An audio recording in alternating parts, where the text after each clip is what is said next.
The SCP universe is full of anomalies, though SCP Secret Lab on the other hand has many things in game that simply just don't make sense. Like, why is there only one single bathroom in the entire facility? Anyways, hello and welcome everyone, my name is Bako and today we'll be going over many things that just don't make sense in SCP Secret Lab. Enjoy the video.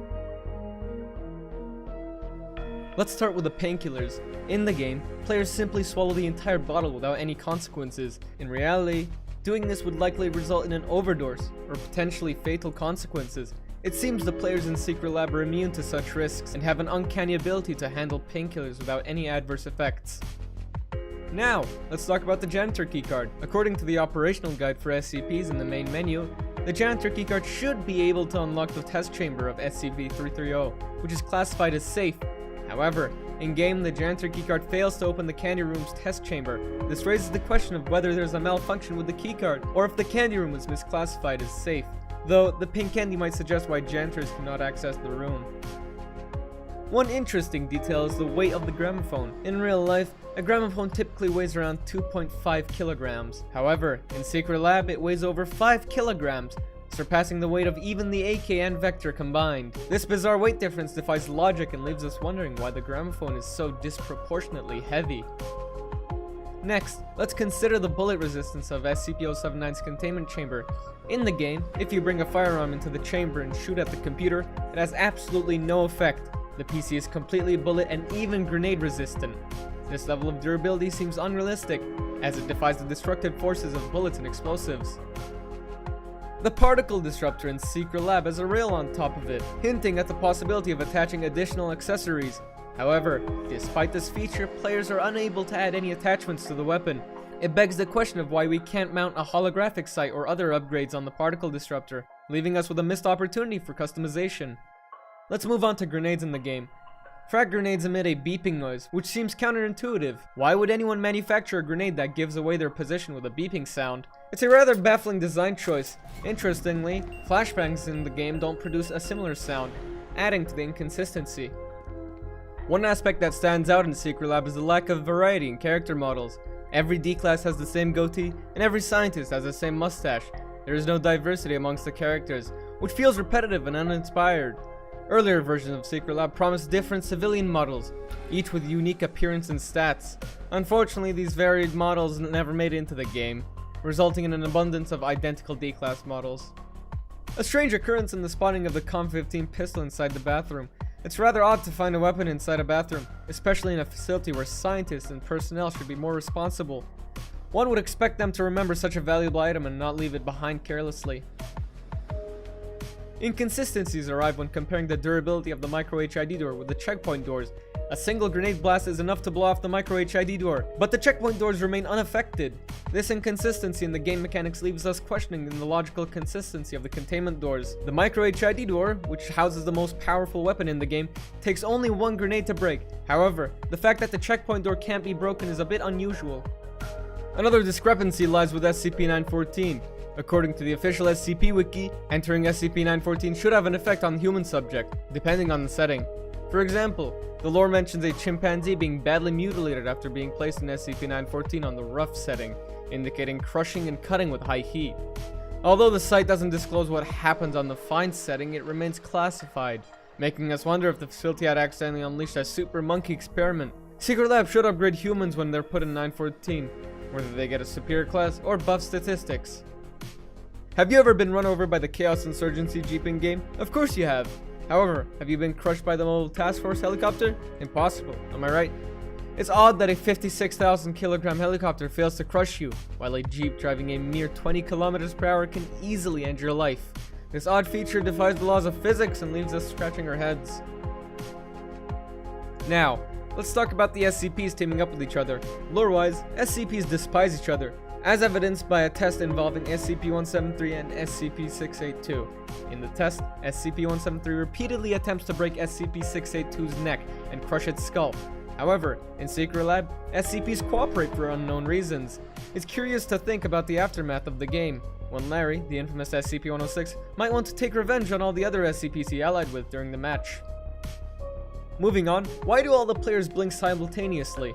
According to a quick Google search on the probability of people blinking at the same time, The odds are 1 in 400. If we multiply this by the number of MTF personnel staring at SCP-173, approximately 20, we arrive at the astonishingly low probability of everyone blinking simultaneously. 1 in 8,000, or 0.000125%. The Foundation could easily recontain SCP-173 if they time their blinks, but for some inexplicable reason, everyone blinks at the same time in Secret Lab. In Secret Lab, when a D-class or scientist escapes while cuffed, they forcefully join the enemy team's faction. It raises questions about why they suddenly switch allegiance and work for the enemy. Is there some sort of brainwashing at play, or is there another reason behind this? Because honestly, I'd be more loyal to the Chaos Insurgency as a cuffed Class D.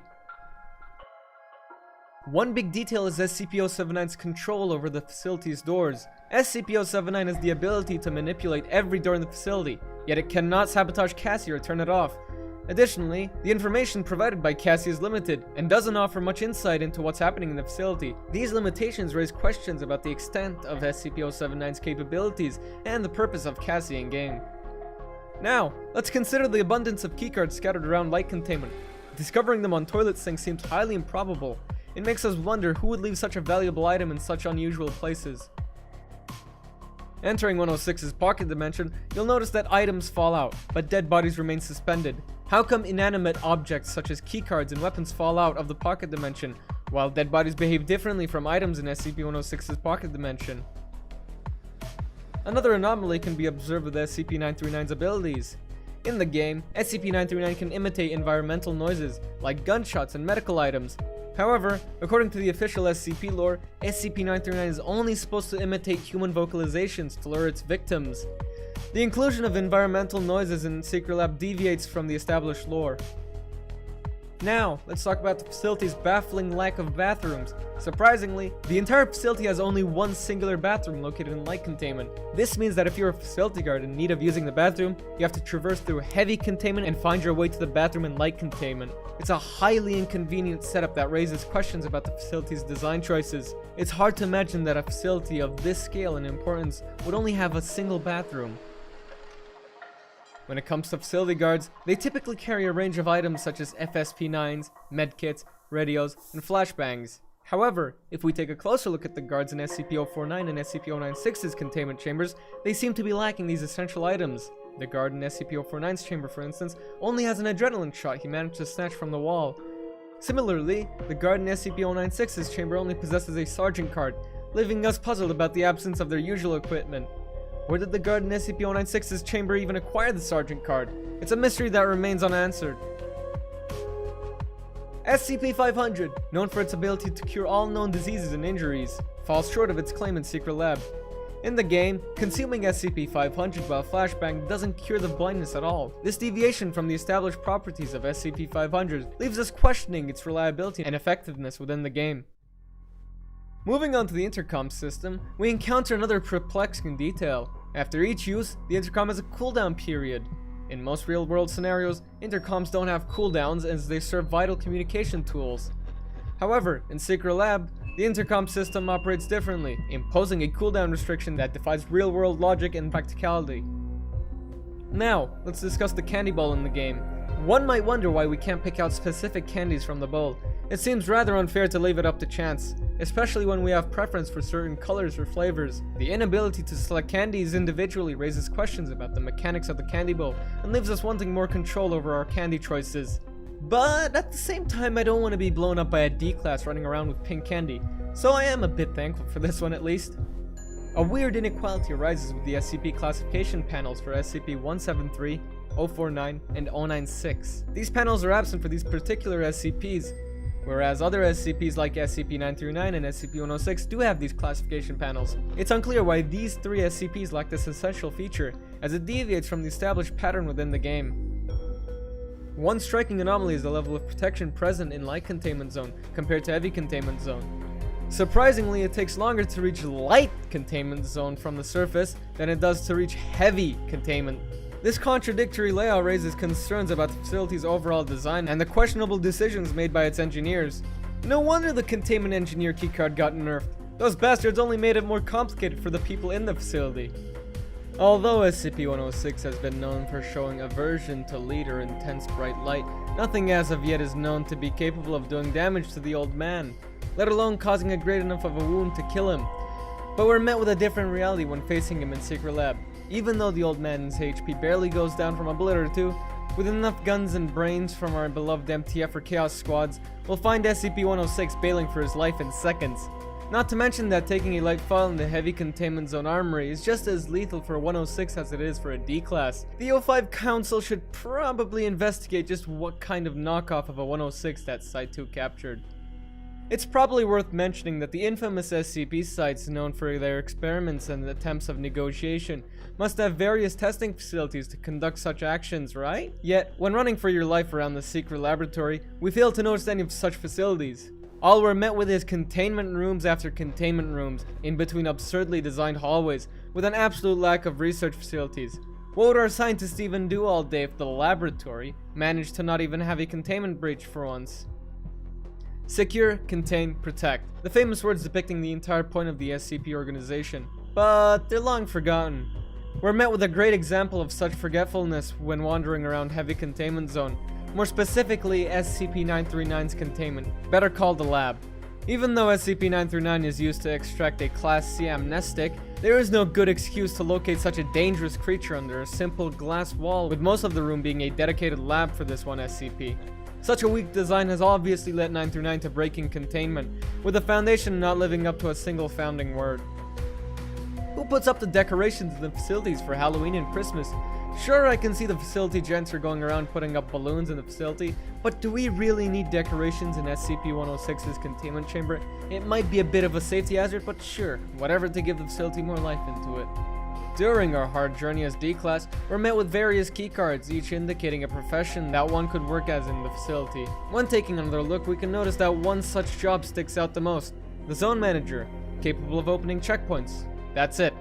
Such a class is barely required in the facility, as most of the staff, such as major researchers or security guards, can already pass through the checkpoints, leaving only janitors and the rookie scientists in need of help.